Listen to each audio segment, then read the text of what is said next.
Today we will be continuing with our topic of belt drives. In the last class, we had learned about slip between pulley and belt and how slip occurs at the driving side as well as the driven side, and that the amount of slip can be different at both ends. They can be same at both ends, or it can be present at any one end only. So in all the cases, we know how to take a relationship between the velocity ratios and how the velocity ratio expression is eventually affected by the amount of slip occurring on the pulleys. So if there is no slip, then you remove these two terms and the velocity ratio remains only this much. If the thickness of the belt is not considered, then you remove this t also and the velocity ratio remains only this much. So this is the simplest expression of velocity ratio, n2 by n1 equal to d1 by d2. If thickness is considered, then this whole thing will be considered together. If thickness and slip all are considered, then this whole expression becomes the velocity ratio. So we have learned all these things, and now in today's class we will be discussing something called as crowning of pulleys. See, crowning of pulleys means to make the surface of the pulley a little bit convex like this. In general, what we do is we make a pulley like this. See, the surface, the top surface is flat like this. This is your pulley. This is a flat surface. And over this flat surface, the belt is wound. This is what we generally do. But what happens is, in an actual operation, when the driving pulley is running and the driven pulley is being run by the belt, then there is always a chance that the belt might travel slightly towards the right or slightly towards the left. And in doing so, there is a chance that the belt might run out of the pulley. मतलब belt pulley से उतर जाए इसकी chance बन जाती है. Now, in order to do that, to prevent the slipping of the belt out of the pulley, we undertake an operation or a preparation of the pulleys which is called as crowning. Crowning of pulleys तीन तरीके से की जाती है generally. Let me show what are the three types of crowning that are available and people generally do. They either make the pulleys convex like this.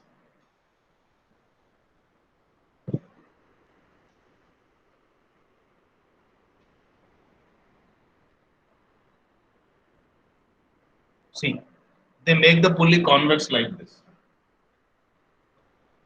Or sometimes they make it concave like this.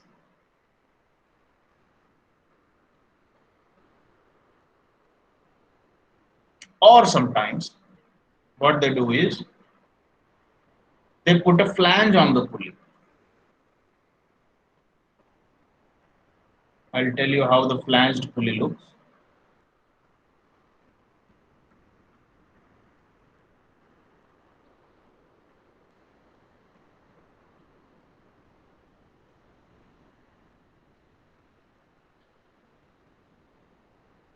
This is how a flanged pulley looks.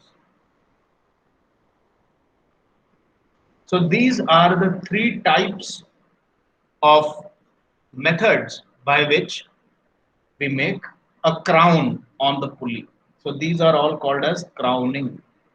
Crowning को define कैसे करेंगे? Crowning is a method of preparing the top surface of the pulley so that when the belt is continuously running over it and driving the pulley, then the belt does not run out of the pulley. And what are the different methods of crowning? Either you make the top surface of the pulley convex, or you make it concave, or you make a flanged pulley. फ्लैंज्ड पुली का मतलब है ये देखो, ये पुली की surface हुई, और पुली की सरफेस के दोनों तरफ आप दो डिस्क को ऐसे यूं हाइट में खड़ा कर दो. So the belt will be running over this line, over the flat surface, and now the belt cannot move to the right or to the left because these flanges will prevent the belt from running out of the pulley. So these are the three ways in which crowning of pulleys is done. Now one thing is very interesting, although regarding crowning only this much discussion is sufficient, but I found it interesting that many of you might have a confusion कि भाई पुली को convex बना देंगे तो belt के उतरने की chances ज्यादा नहीं होगी क्या? Did it not strike anybody of you who is listening कि भाई कॉनकेव में तो समझ में आता है, बेल्ट ऐसे ये गड्ढा है, अंदर गड्ढा बना हुआ है, तो गड्ढे के अंदर जाकर के बेल्ट बैठ जाएगी. फ्लैंज का समझ में आता है, दोनों तरफ फ्लैंजेस हैं तो बेल्ट आगे पीछे सरक के फिसल नहीं सकती. लेकिन कॉन्वेक्स वाला तो थोड़ा सा कंफ्यूजिंग नहीं लगा क्या आपको? Did nobody think that convex is not the right shape to keep the belt in place? Tell me. किसी को कोई कंफ्यूजन नहीं लगा इस मामले में कि भाई कॉनकेव के अंदर तो बेल्ट अंदर बैठ जाएगी, फ्लैंज के अंदर भी ये बेल्ट आगे पीछे सरक नहीं पाएगी, कॉन्वेक्स में कैसे बचाओगे? बेल्ट ऐसे आ रही है इसके ऊपर से, the belt is coming like this from above. तो थोड़ा सा भी अगर बेल्ट साइड में हो गया तो ये स्लोप है यहाँ पे, तो ये सड़क के नीचे नहीं गिर जाएगी. यहाँ पर भी स्लोप है, यहाँ से सड़क के नीचे गिर जाएगी. Don't you think that convex shape is not the correct shape for the belt? Yes sir. है ना? अब इससे रिगार्डिंग एक बहुत इंटरेस्टिंग वीडियो है. Look at this video. Is this visible to you? Just tell me. Yes sir, visible है. Now look at this wooden pulley that this guy has made, and a rubber belt is connected. So this black one is the driving pulley because this guy is holding the rotary pin in his hands. So he will be rotating it. Just look at it. Now see what he has done as he has shifted the belt manually to the left side of the crowned pulley. As you can see, if I go a little bit back, you can see that this is a crowned pulley. इसको convex shape में बनाया गया है. और जैसा कि हमको शक था कि भाई कॉन्वेक्स शेप में से बेल्ट तो फिसल के नीचे गिर जानी चाहिए, ज्यादा ज्यादा रिस्की हो जाना चाहिए. But look what happens. ये पहले जानबूझ करके बेल्ट को कोने में ले जाता है, और जब रोटेट कराता है तो बेल्ट अपने आप ऊपर आती है. देखो कैसे होता है. Move this off to the side. And so now we've got it offline, and let me just make sure it's off here as well. And now I'm just going to turn this, and look what happens. It just magically wanders back up to the center. देखा आपने? ऐसा लगा जैसे कि belt अपने आप ही travel करके वापस से बीच में आ गई है. Now no matter where you place it, the thing is the science automatically dictates the belt to stay at the center when you make a convex pulley. तो अपना दिमाग इस चीज को नॉर्मली रजिस्टर नहीं कर पाता है कि यार कॉन्वेक्स शेप में से तो बेल्ट उतर जानी चाहिए, ये बीच में वापस कैसे आ रही है. So how the heck does it do this? The key to what makes a flat belt track on center is how the belt stretches. So I'm using this piece of rubber band to show you. So if I'm going to pull this rubber band just on the one edge like this. Now what happens is when the belt part is bent like this, मतलब आपका belt जो है जब आप एक convex surface पे उसको चढ़ाओगे तो उसका एक एंड तो ज्यादा खींचेगा. For example let me draw it and tell you कि ये एक एंड ज्यादा कैसे खींचेगा. ये देखो, मैं इसका कॉन्वेक्स शेप ऐसे बनाता हूँ, ठीक है? अब ये बेल्ट जो है यूं आ रही है आपके साथ,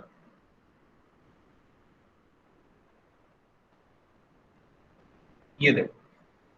अब ये वाला जो पार्ट है बेल्ट का, ये तो ज्यादा खींचेगा क्योंकि सेंटर से इसका डायमेट्रिकल डिस्टेंस ज्यादा है, और ये वाला जो पोर्शन है बेल्ट का ये कम खींचेगा क्योंकि सेंटर से इसकी डिस्टेंस कम है, क्योंकि आपने कॉन्वेक्स शेप बना रखा है। अगर कॉन्वेक्स शेप नहीं होता तो पुली ऐसी होती और बेल्ट इसके ऊपर ऐसा होता।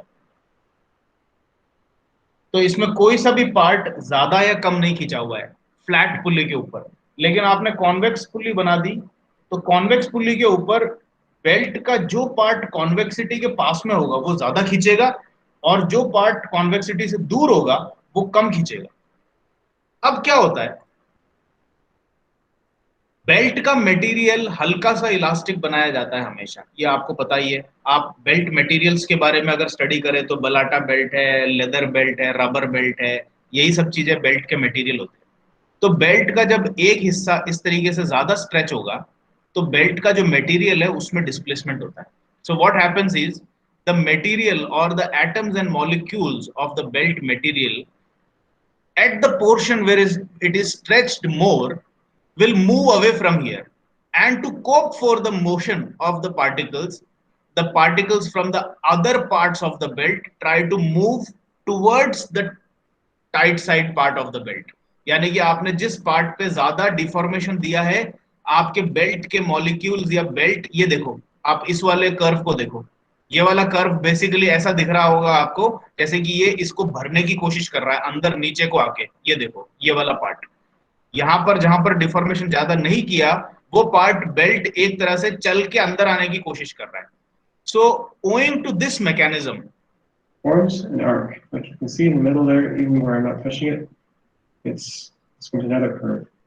And this curvature bends it back on track to be off center. ये देखो, And because this part of the pulley is higher than this part, it pulls more on this side of the pulley. And I only really need to do this on the one side because the effect doesn't need to be very strong. So you can not quite see it, but this belt actually curves. And now if I just turn it, and it's on center, like magic. So this almost looks like magic, लेकिन इसका simple scientific reason मैंने आपको समझा दिया है। And I have put in a web resource for you to learn it completely. इसको पूरा अच्छी तरह से स्टडी करने के लिए ये मैंने आपके इसमें एक वेब लिंक डाल दिया है आपके नोट्स में। So you can make a study of this. और ये जो वीडियो मैंने आपको दिखाया था वो भी इस वाले वेब पेज के अंदर रखा हुआ है। So at your leisure you can study it more. So whatever regarding crowning is desired, I have already explained and I have written it here. आपको crowning के बारे में अगर कोई short notes पूछे तो एक simple सा ऐसा एक diagram बना दो और simple सी 2 sentence जो यहाँ पर लिखी हुई है ये लिख दो, that is sufficient. You don't have to explain all that stuff कि एक साइड ज्यादा खिंचता है दूसरा कम खिंचता है और मटेरियल उसको कंपनसेट करता है तो इसलिए वो ऊपर चढ़ता है। इस तरह की बातें आपको बताने की जरूरत नहीं है। That is for your curiosity and understanding. So with this we come to the end of crowning of pulleys, which is a theoretical topic, and you have to make a figure and write some explanation about crowning of pulleys if a question comes in. मैं आपको वापस से याद दिलाऊंगा कि ये देखो ये और भी मैंने इसमें जो मैंने बात आपको वर्बली कही थी ये चीज मैंने यहाँ पर लिख भी दी, but you don't have to include this in crowning of pulleys. ठीक है, ये आपके समझने के लिए। अच्छा, मैं ये बोल रहा था कि in your examination whenever you attempt a theoretical question you should always try to incorporate as many figures as possible.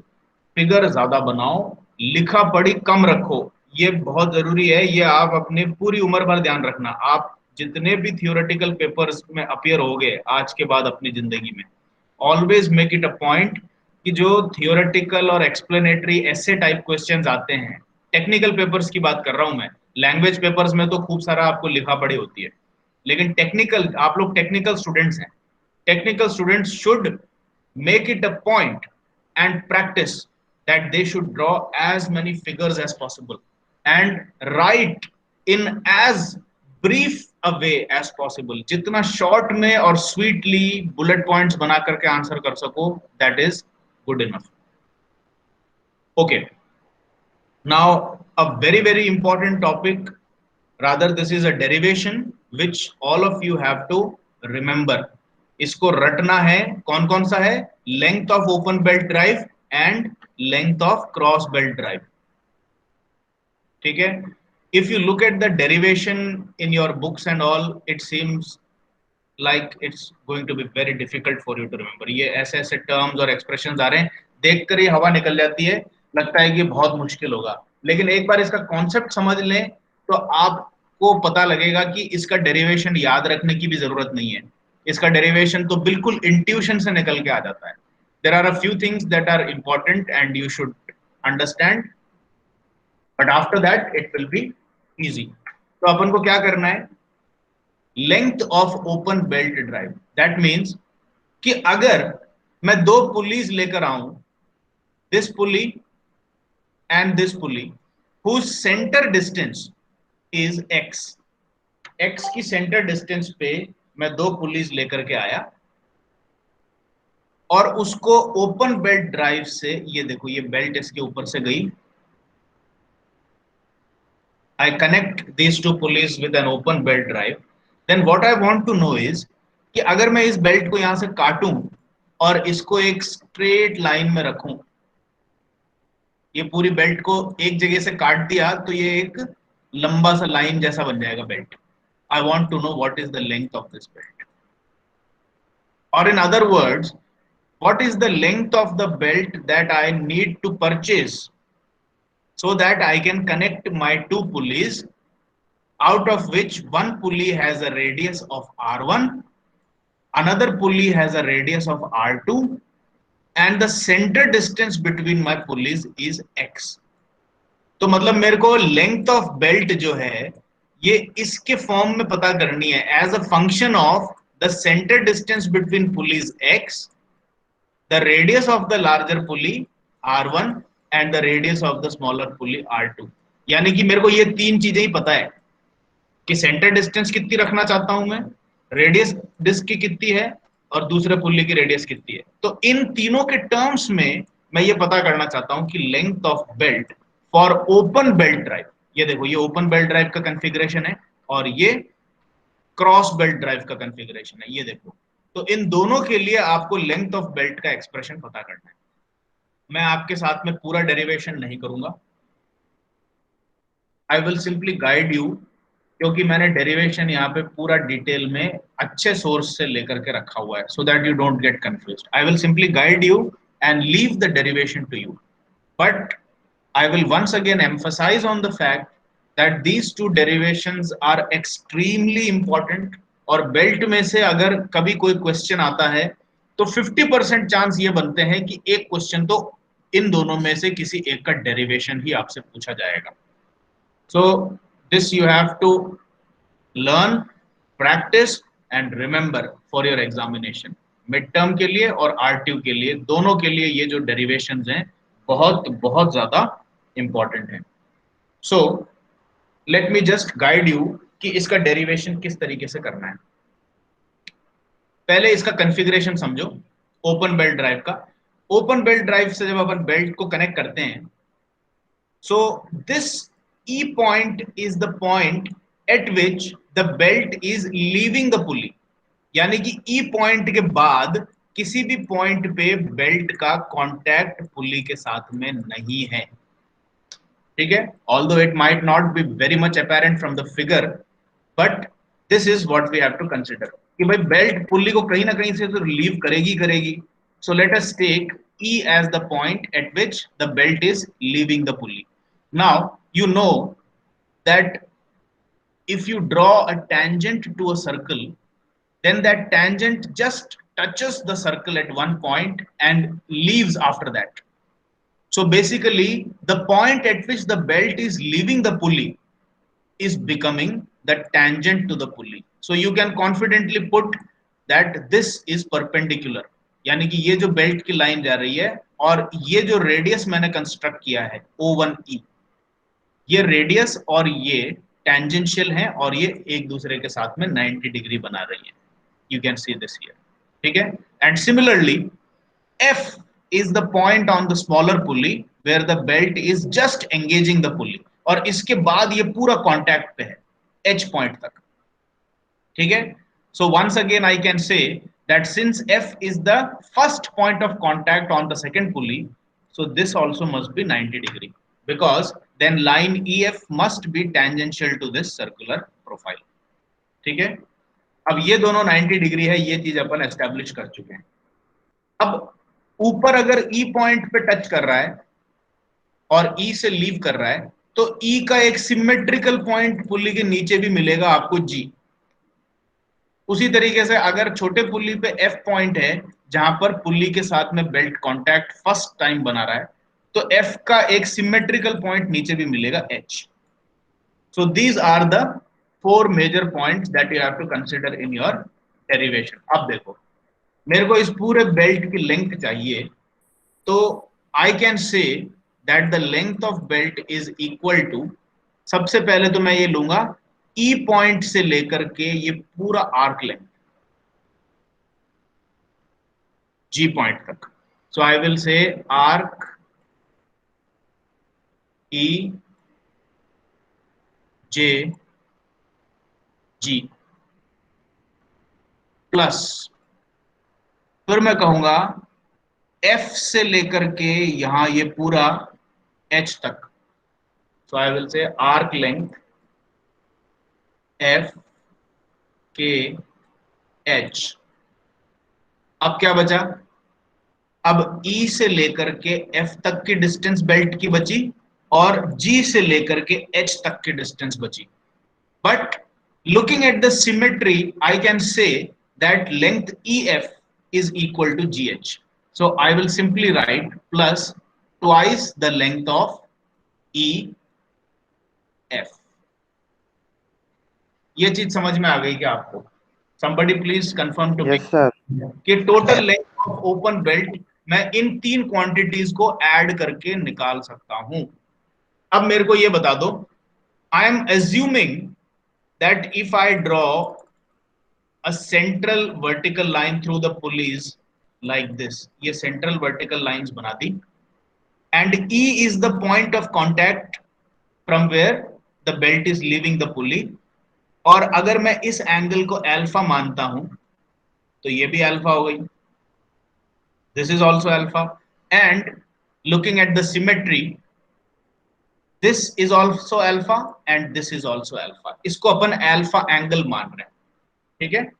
Now what you have to do is you have to remember a construction.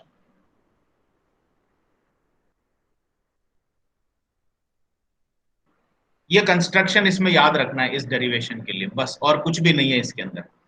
From the center of the smaller pulley, you draw a line perpendicular to the other radius of the larger pulley. तो यहां पर जानबूझ करके एक perpendicular drop किया जा रहा है. Now we already know that these two are perpendicular and these two are perpendicular. So now EMO2F becomes a rectangle, and since this becomes a rectangle, I can say that O2M must be equal to EF. ठीक है, ये चीज समझ में आ गई क्या आपको? Yes, sir. And look at the geometry now. अब एक ये कंफ्यूजन आपको हो सकता है कि ये एंगल अल्फा कैसे बना. कोई दिक्कत नहीं है, इसको भी अपन डील कर लेते हैं. सबसे पहले तो ये बताओ, क्या ये पूरा 90 डिग्री है क्या? Yes, sir. तो अगर ये अल्फा है तो ये कितना है? इतना सा एंगल कितना है? 90 minus alpha. अगर ये एंगल 90 माइनस अल्फा है और यहां पर ऑलरेडी आपने 90 डिग्री का कंस्ट्रक्शन किया था, तो ये एंगल अल्फा होगा कि नहीं होगा?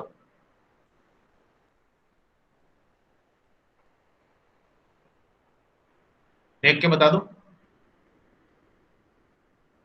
यस सर, होगा. In triangle O1 O2 M, this is 90 minus alpha, this is 90, so this must be alpha, ठीक है, क्योंकि ये राइट एंगल ट्राइंगल है। तो अब अपन को ये पता लग गया, आपको इतना डिटेल कुछ बताने की जरूरत नहीं है, you just draw this figure, ये कंस्ट्रक्शन लाइन बनाइए ओपन बेल्ट ड्राइव के लिए, इधर अल्फा रख दीजिए कॉन्फिडेंटली, कोई दिक्कत नहीं, ठीक है। इन सारे पॉइंट्स की नेमिंग करो, M E F H G, ये सारी नेमिंग कर दो, ठीक है। Now can anybody tell me कि अगर ये लेंथ पूरी R1 है, यानी कि रेडियस ऑफ द डिस्क है, और ये पूरा का पूरा एंगल मेरे को पता है कि पाई प्लस 2 अल्फा है,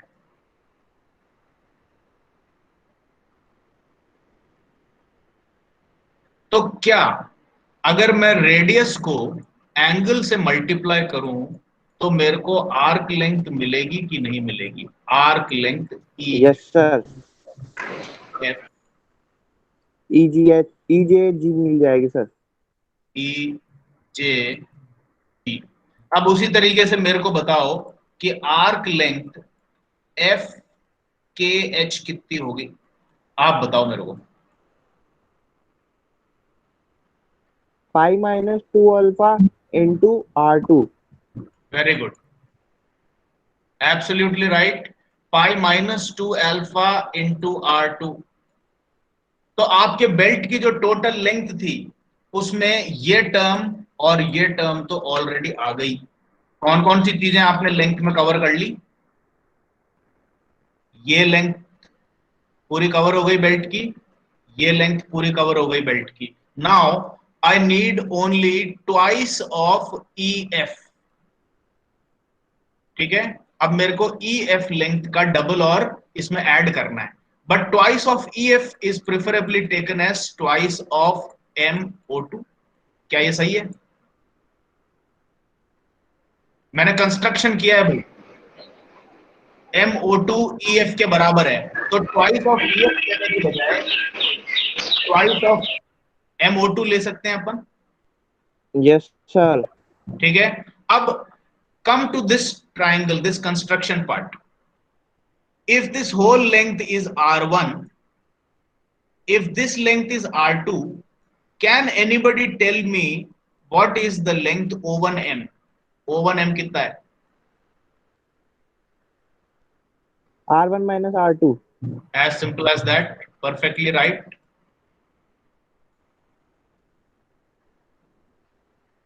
ठीक है, तो आपको ये लेंथ मिल गई R1 माइनस R2 है। What is O1? R1 minus R2. O1 O2 कितना है? O1 O2 ये लेंथ, ये गिवन है आपको, ये x के टर्म्स में R1 गिवन है, minus दिस इज R2. ठीक है। तो O1M तो आपका R1 माइनस R2 हो गया है, और O1 O2 जो है वो आपका x हो गया है। अब मेरे को बताओ कि अगर ये एक राइट एंगल ट्रायंगल है और आपको परपेंडिकुलर पता है और हाइपोटेन्यूज पता है, तो क्या आप ये डॉटेड लाइन की लेंथ पता कर सकते हो कि नहीं पता कर सकते हो?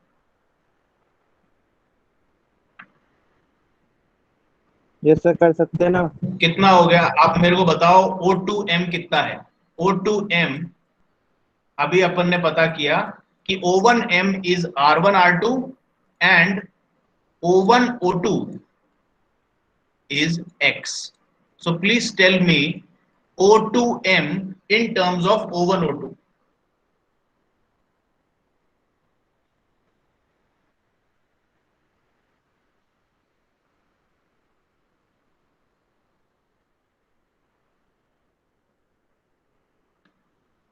बताओ, इस ट्रायंगल में से देख के बताओ। O1M R1 माइनस R2 है, O1 O2 x है, O2M कितना होगा? Root of x square minus बोलो। R1 माइनस R2 का whole square. Very good. R1 minus R2 सही है क्या? Whole square. ठीक है, by using Pythagoras theorem, as simple as that. अब आपको O2M मिल गई है। सर हाँ सर इसको साइन के टर्म्स में भी तो ले सकते थे। साइन के टर्म्स में भी ले सकते हैं, लेकिन यहाँ पर जो डेरिवेशन आपको मैंने जिस बुक से लिया है उसमें उन्होंने यही लिया है। लेकिन जैसा आप कह रहे हो साइन और कॉस के टर्म्स में भी ले सकते हैं, यू कैन टेक इट। वो उसमें थोड़ा सा डेरिवेशन चेंज हो जाएगा, लेकिन अपन अभी वो डिस्कस नहीं कर रहे हैं। अपन अभी वो डिस्कस कर रहे हैं जो आपके मैंने यहाँ पर पेस्ट करके दिया है आपको डेरिवेशन, ठीक है। क्योंकि अगर मैं अभी साइन अल्फा और कॉस अल्फा के टर्म्स में बताऊंगा तो थोड़ा सा डिविएशन हो जाएगा, जो मैं चाहता नहीं हूं अभी, ठीक है। But yes sir, is this clear और नॉट? क्लियर है सर। ठीक है। अब अपने को क्या करने का है, लेंथ ऑफ बेल्ट। अब मैं यहां तक आ जाता हूं, ये देखो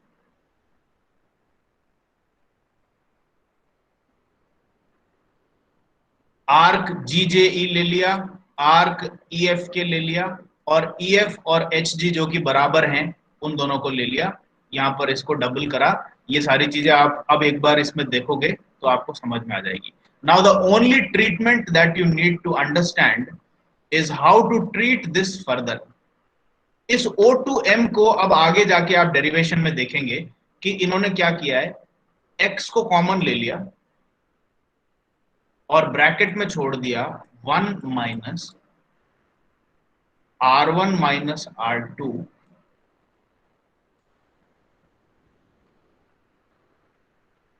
अपॉन x का whole square raise to power 1/2। ये देख करके बताओ मेरे को, क्या मैं अपने O2M के एक्सप्रेशन को ऐसे लिख सकता हूं कि नहीं लिख सकता? यस सर, लिख सकते हैं। बिल्कुल लिख सकते हैं। अब देखो ये जो एक्सप्रेशन है, इस एक्सप्रेशन को I will treat it 1 minus late us से y whole raised to power n, where the magnitude of y is less than 1, and I will try to open this bracket with the help of binomial theorem। बस इतना सा काम इसमें किया हुआ है जो कि आपको एडिशनली समझना है, और बाकी का आप डेरिवेशन अपने आप पढ़ सकते हैं, ठीक है। बाइनोमियल थ्योरम का यहाँ पर मैंने जनरल फॉर्मूला पेस्ट कर दिया है, ये देखो binomial expansion formula for negative and fractional powers. आपकी पावर कितनी है इसको एक्सपेंड करने के लिए? द पावर इज हाफ, ठीक है। एंड यहां पर 1 है, माइनस साइन है, और ये जो एक्सप्रेशन है ये एक्सप्रेशन लेस देन 1 होनी चाहिए बाइनोमियल में यूज करने के लिए for fractional and negative powers. अब आप ये देख करके बता ही सकते हैं कि भाई R1 में से R2 माइनस करूं तो ये जो छोटी डिस्टेंस है this is definitely going to be less than x। भाई अगर मैं R1 और R2 को माइनस ना करके प्लस भी करता तो भी वो x से छोटा रहता, क्योंकि ये बीच में जगह देख रहे हो ना आप, खाली जगह है, तो R1 और R2 को ऐड भी कर दूं तो x से छोटा है। तो R1 और R2 को अगर मैं माइनस करूं तो 100% x से छोटा होगा, और छोटी वैल्यू ऊपर रख के बड़ी वैल्यू डिनोमिनेटर में रखता हूं तो फ्रैक्शन जो है वो लेस देन 1 हो जाता है, और लेस देन 1 वाले फ्रैक्शन को स्क्वायर और कर देता हूं तो वो और भी छोटी वैल्यू बन जाती है। सो आई कैन बी 100% कॉन्फिडेंट कि R1 minus R2 by x का होल स्क्वायर जो है वो डेफिनेटली 1 से छोटी संख्या है, ठीक है। तो अब अपन बाइनोमियल एक्सपेंशन के लिए तैयार हैं। क्या कंडीशन है बाइनोमियल एक्सपेंशन की? कि अगर आपके पास में बाइनोमियल एक्सपेंशन ये कहता है कि इन जनरल आप 1 plus x whole raise to power n को बाइनोमियल एक्सपेंशन से एक्सपैंड करना चाहते हो तो आप सिर्फ ये इंश्योर कर लो कि x का मैग्नीट्यूड 1 से छोटा है कि नहीं। हाँ जी है, बिल्कुल। n या तो नेगेटिव नंबर होना चाहिए या फिर फ्रैक्शन होना चाहिए, बिल्कुल है। हमारे केस में n जो है वो हाफ है, ठीक है। तो अपना जो ये एक्सप्रेशन है 1 minus R1 minus R2 by x का होल स्क्वायर का अंडर रूट, ये बाइनोमियल एक्सपेंशन के लिए वैलिड है और तैयार है। Now we expand it through the binomial expansion, तो 1 प्लस nx। अब इसमें x को क्या ट्रीट करेंगे? Your x will be minus of this whole thing, ठीक है। अब इसको लेकर के जब आप एक्सपैंड करेंगे तो इन्होंने इसको देखो बाइनोमियल एक्सपेंशन से सिर्फ 2 टर्म तक एक्सपेंड किया, और बाकी के टर्म्स क्यों नहीं लिए? क्योंकि इसके आगे और भी टर्म्स। वो ज्यादा से बढ़ जाएंगे इसलिए हाँ, नेगलेक्ट। ये पहली टर्म, ये दूसरी टर्म, तीसरी टर्म, चौथी term, and actually the binomial expansion goes on to a lot many values. लेकिन जनरली अपन को पता है कि पहली और दूसरी टर्म्स के बाद जो थर्ड, फोर्थ, फिफ्थ टर्म्स आने वाली हैं वो सब इतनी छोटी हैं कि आप उनको इग्नोर कर सकते हो। And doing all this stuff you simply expand the expression of EF as this। ये इतना सा इसका एक्सप्रेशन करा, और उसके बाद आपने अपनी लेंथ ऑफ बेल्ट के एक्सप्रेशन में उसको रखा, और बाकी सारी चीजें रीअरेंजमेंट है। Everything is rearrangement. So I am pretty much sure कि इसके आगे का डेरिवेशन जब आप खुद पढ़ोगे तो आप अपने आप कर पाओगे, but eventually you have to reach at this point. The length of belt in terms of, अच्छा इसको मत लो, आप ये वाला एक्सप्रेशन ले लो क्योंकि अपन रेडियस लेके चल रहे थे। This is the final expression for your length of open belt drive. ठीक है, देखो सारी चीजें आपकी प्योरली एक्स और R1 और R2 के टर्म्स में आ गई है, जैसा कि अपन पहले लेके चले थे कि हमको इन्हीं के टर्म्स में लेंथ ऑफ बेल्ट निकालनी है। This derivation is extremely important. मैंने पूरा डेरिवेशन आपको नहीं कराया है, लेकिन जो जो इसमें कॉन्सेप्ट यूज हो रहे थे वो सारे आपको समझा दिए। ठीक है, so now you guys go through the derivation and then close this document and try to do the derivation on your own. Paper और पेंसिल लेके बैठ जाओ, 5 मिनट का डेरिवेशन लगेगा, 5 से 10 मिनट लगेगा स्टार्टिंग में। ठीक है, और इसको अपने हाथ से पूरा का पूरा कॉन्सेप्ट लगा के, फिगर बना के, ये कंस्ट्रक्शन करके, ये कंस्ट्रक्शन जरूरी है भाई, ये आपको याद रखना पड़ेगा, ये कंस्ट्रक्शन ऐसे करना है। ठीक है, and try to derive it on your own, और देखना कि आपका करेक्ट आंसर पहुंचता है कि नहीं पहुंचता है, और इसके आंसर को याद भी रखना है। You have to remember this expression also, इसको रट भी लेना है। The length of open belt drive in terms of center distance x and radius of the pulleys। ठीक है, उसी तरीके से using the same concept आपका क्रॉस बेल्ट ड्राइव आएगा। अब क्रॉस बेल्ट ड्राइव में एक छोटी सी चीज चेंज हो जाती है। The total length will be this arc plus this arc, जिस केस में, अब बताओ इस आर्क का लेंथ मेरे को बताओ कितना होगा। What is the length of this arc? Anybody? Pi plus 2 alpha into R1। बिल्कुल सही कहा। तो पहली आर्क लेंथ तो हो गई pi plus 2 alpha into R1, दूसरी वाली आर्क लेंथ कितनी है? Pi minus 2 alpha into R2। तो बेल्ट की लेंथ में ये भी ऐड कर देता हूं, पाई माइनस 2 अल्फा है क्या? वापस से ध्यान से देखो, क्रॉस बेल्ट ड्राइव है ये।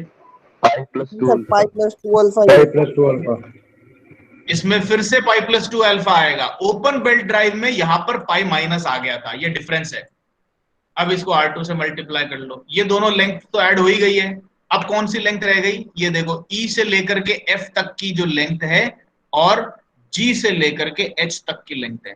But looking at the symmetry, the length GH must be equal to length EF। तो मैं इसकी टोटल लेंथ ऑफ बेल्ट में, सॉरी इक्वल नहीं, plus twice the length of EH और ऐड कर देता हूं। अब ये हो गई मेरी पूरी exact length of belt in cross belt drive. ये दोनों एक्सप्रेशन तो मिल ही गए। इसमें अल्फा को अपन रिप्लेस करेंगे, वो सब आप डेरिवेशन में देख लेना। EH कैसे लाएंगे? EH को पता करने के लिए इसमें भी फिर से कंस्ट्रक्शन किया गया है। देखो अब इसमें क्या कंस्ट्रक्शन करना है, आपने ओपन बेल्ट ड्राइव में सेंटर से यहां पर परपेंडिकुलर ड्रॉप किया था, लेकिन अब यहां पे परपेंडिकुलर बनेगा ही नहीं इस केस में। अब इस केस में आपको क्या करना है, ये जो आपकी बड़ी पुल्ली की रेडियस है, इसको बाहर को एक्सटेंड करो like this, and on this extended line draw the perpendicular from the centre of the smaller pulley. अब इसका परपेंडिकुलर क्रॉस बेल्ट ड्राइव में यहां बनेगा। ठीक है, अब वापस से देखो रेक्टेंगल बनाए, लेकिन अब की बार रेक्टेंगल बाहर की तरफ बनाए। ये परपेंडिकुलर है, यहां पर आपका बेल्ट टेंजेंशियली लीव कर रहा है, तो ये परपेंडिकुलर है, ये परपेंडिकुलर है और ये परपेंडिकुलर है। सो M O2 F E becomes a rectangle, and since this is a rectangle, I can say that the length EF is equal to O2M. तो अब मेरे को EF का डबल चाहिए था, तो मैं O2M का डबल ले लूंगा, as simple as that. अब O2M क्या चीज है? Look at this triangle.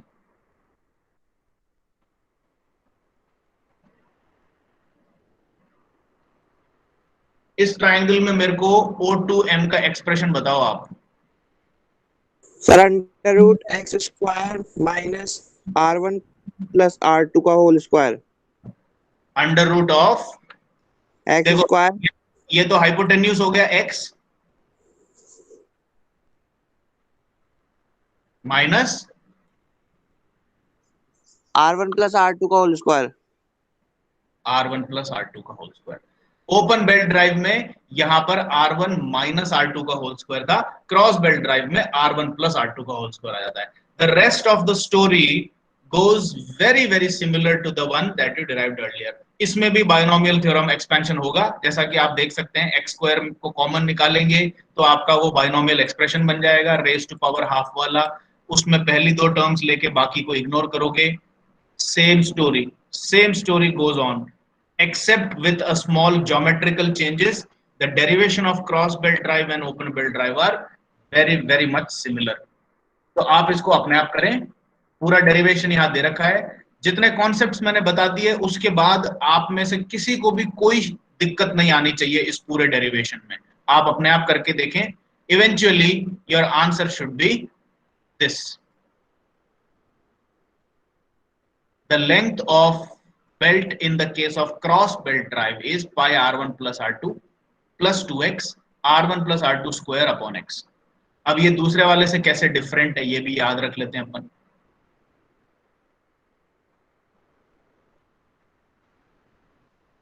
देखो ये तो सेम है, pi R1 plus R2 plus 2x. ये तो सेम टू सेम आ रहा है इसमें और इसमें. ये देखो pi R1 plus R2 plus 2x. Difference क्या है? R1 plus R2 whole square upon x cross में आता है और ओपन में R1 माइनस R2 का होल स्क्वायर अपॉन x आता है. अब तो याद भी रखना आसान है, दोनों के एक्सप्रेशन में बस ये टर्म डिफरेंट है, बाकी के दोनों टर्म सेम है. This is length of open belt drive. ठीक है. So look at the derivation, learn it, extremely important. पहले ही बता दिया आपको. ठीक है. Now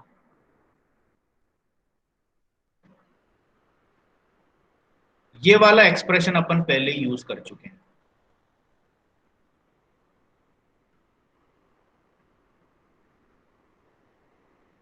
this we have used in our previous numericals. और मैंने आपको कहा था कि इसका डेरिवेशन आपके सिलेबस में है, लेकिन ये अपन बाद में करेंगे.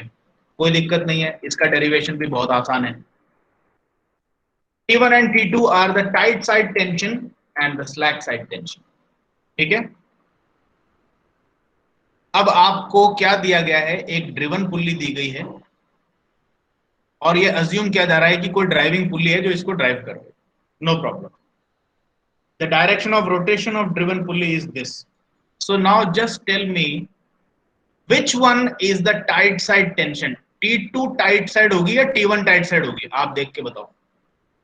ये ड्रिवन पुल्ली है.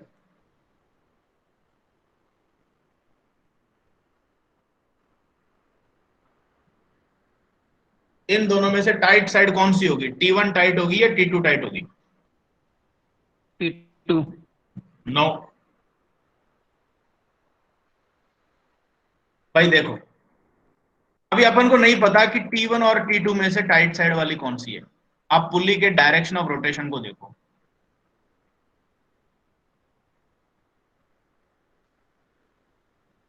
तो T1 चला रही है कि T2 चला रही है? T2 वाले साइड में पुल्ली उल्टी चल रही है, T1 वाले साइड में पुल्ली उस तरफ को जा रही है. तो ड्राइविंग टेंशन कौन सा हुआ? T1 हुआ या T2 हुआ?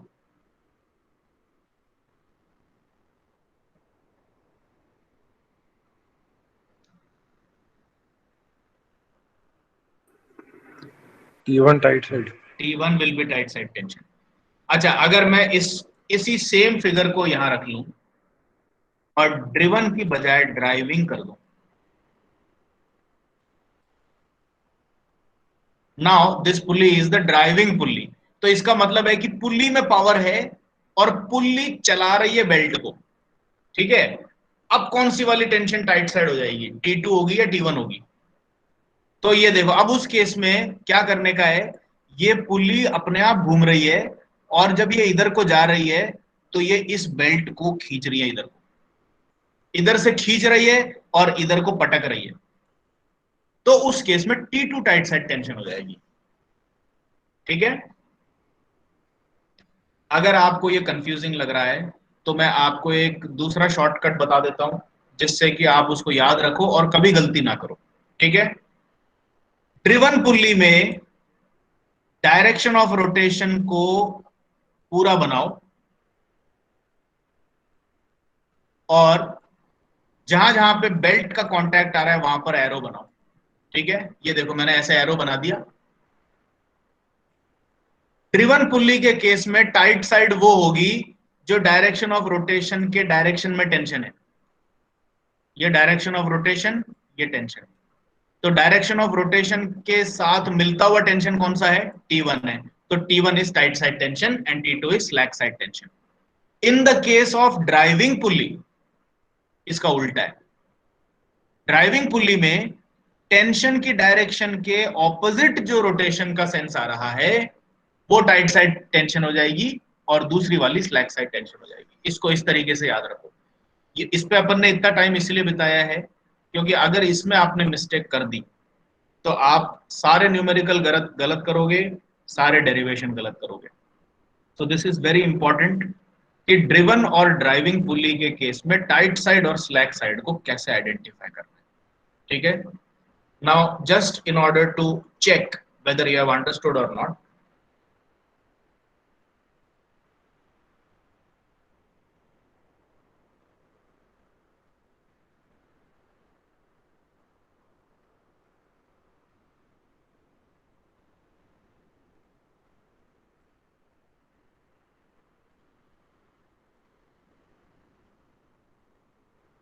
this is the driving pulley। T1 tight, T2 slack side. गलत। नहीं सॉरी, अपोजिट होगा इसमें, ड्राइविंग है तो। T2 is tight side and T1 is slack side, ठीक है। ये हो गया। अगला क्वेश्चन,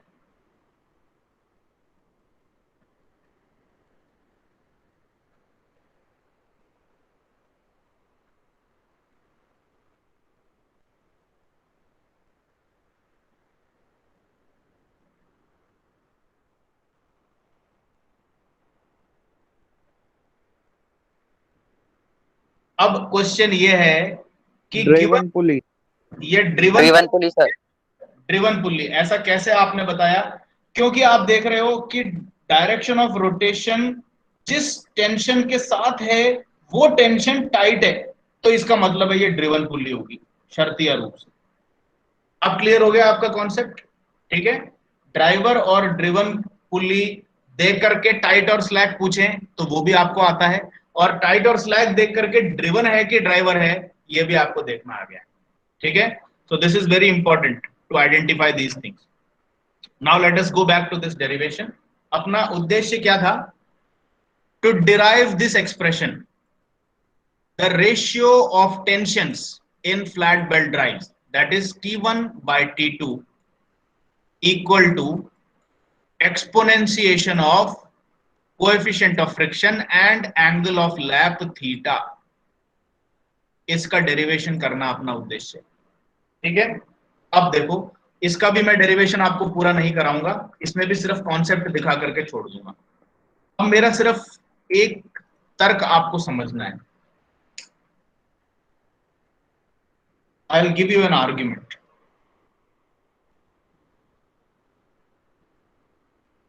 ये एक पुल्ली है। Now we are not discussing whether it is driving और driven, I am simply saying that this is a pulley. यहां पर इसका कॉन्टैक्ट बना, यहां पूरा कांटेक्ट था और यहां पर इसने कांटेक्ट छोड़ा, ठीक है।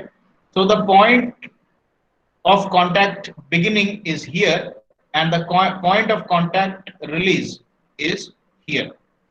तो ये जो पूरा पार्ट है, इस पूरे पार्ट पे पुल्ली बेल्ट के साथ में कांटेक्ट बना रही है और उसके अलावा कहीं पे भी कांटेक्ट नहीं है. And now I also say that this is the tight side tension and this is the slack side tension. So T1 is tight. ये मैंने दे दिया आपको. अब इसमें कोई क्वेश्चन नहीं पूछ रहा मैं आपसे. मेरा ये क्वेश्चन है कि अगर ये टाइट साइड टेंशन है, let us say this is 4 newton, तो स्लैक साइड टेंशन 4 न्यूटन से कम ही होगी, सीधी सी बात है. तो I will randomly take it as 2 newton. ठीक है. अब देखो, ध्यान से सुनना और समझना. तो मैं ये कह रहा हूं कि जहां पर पुल्ली का बेल्ट से कांटेक्ट स्टार्ट हो रहा है वहां पर तो 2 न्यूटन की टेंशन थी बेल्ट में, और वहां से मैं ये पूरी डिस्टेंस चलते हुए यहां तक आया, और यहां पर आकर के जब मैंने बेल्ट की टेंशन नापी तो 4 न्यूटन मिली. तो क्या मैं ये समझूं कि इधर और इधर के बीच की जो टेंशन वैल्यूज हैं वो 2 से लेकर के 4 न्यूटन के बीच में मुझे मिलेगी? Yes sir. बिल्कुल लाजमी सी बात है. लेकिन क्या ये लीनियरली चेंज हो रहा है, एक्सपोनेंशियली चेंज हो रहा है, ट्रिग्नोमेट्रिकली चेंज हो रहा है, लॉगरिथमिकली चेंज हो रहा है? चेंज हो रहा है, ये पक्की बात है. लेकिन कैसे चेंज हो रहा है, क्या रिलेशनशिप है? वो ही रिलेशनशिप आपका ये एक्सप्रेशन देता है कि T1 अपॉन T2 अगर e raise to power mu theta है, तो इसका मतलब ये हुआ कि T1 जो है वो e raise to power mu theta times T2 है. तो आप कहीं से भी शुरुआत कर लो, जैसे आपने यहां से शुरुआत करी कि भाई यहां पर 2 न्यूटन है, तो अब मुझे बताओ कि यहां पर कितने न्यूटन होगी. तो आपको क्या करने का है, सेंटर से ये थीटा नाप लो कितना है, और इस थीटा की वैल्यू इस पे रख दो.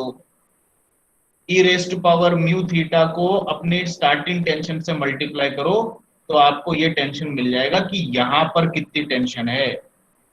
आपको यहां टेंशन चाहिए तो अब ये ले लो थीटा, आपको यहां टेंशन चाहिए तो अब ये ले लो थीटा. तो ये जो रिलेशनशिप है, this relationship actually gives you the variation of tension on that part of the belt which is actually making contact with the pulley. तो इसमें टेंशन जो है लोएस्ट टेंशन से हाईएस्ट टेंशन की तरफ कैसे चेंज हो रही है, ये एक्सप्रेशन बताता है. ठीक है. अब इसका जो डेरिवेशन है, इसके डेरिवेशन में क्या चीज रखनी है ये देख लो. In the derivation what you have to consider is, एक ऐसा फिगर बना दोगे तो ज्यादा बेहतर रहेगा.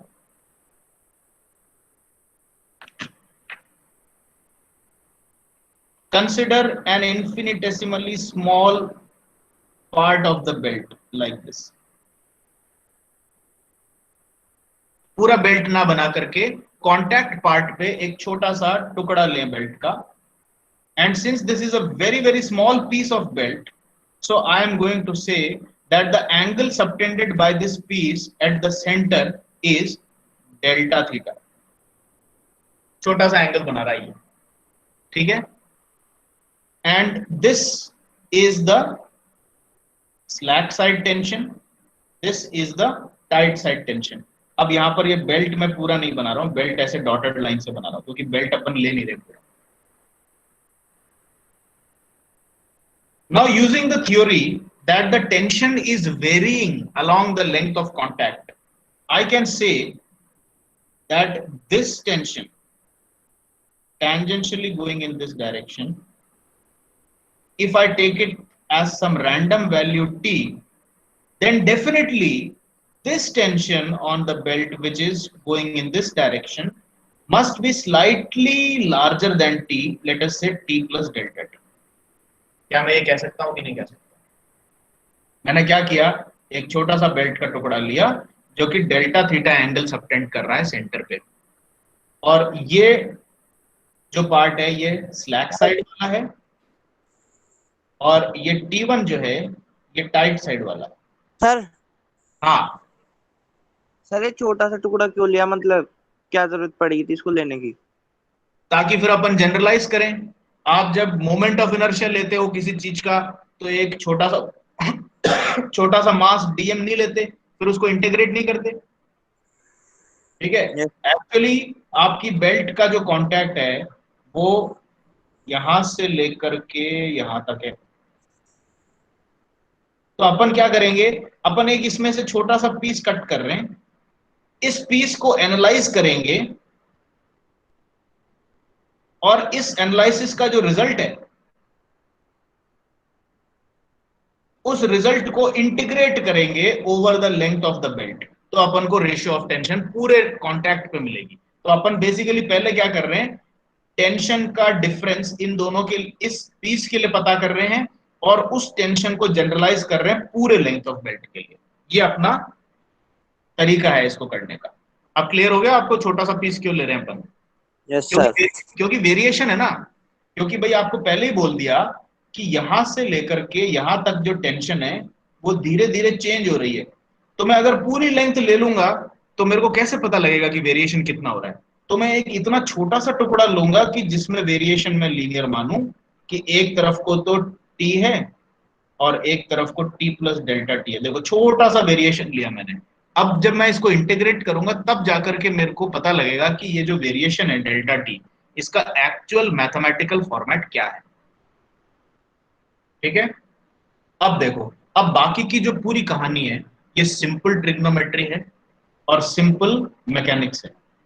बेल्ट आपके पुली के ऊपर टाइटली चिपकी हुई है, तो इसका मतलब पुली जो है बेल्ट को एक नॉर्मल रिएक्शन देगी आर।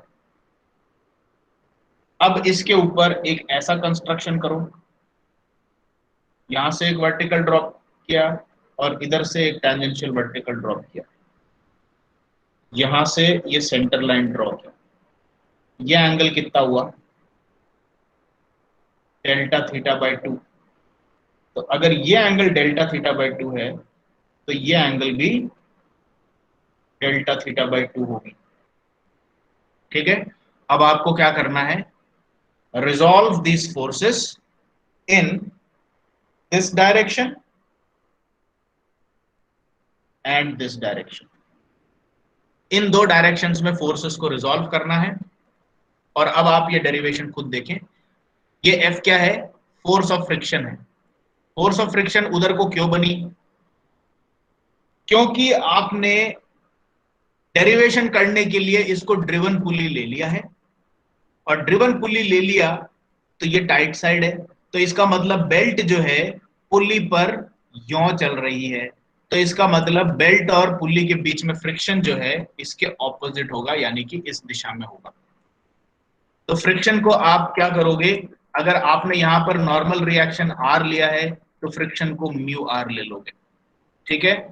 ये एंगल जैसा मैंने आपको बताया ये डेल्टा थीटा बाई 2 हो गई।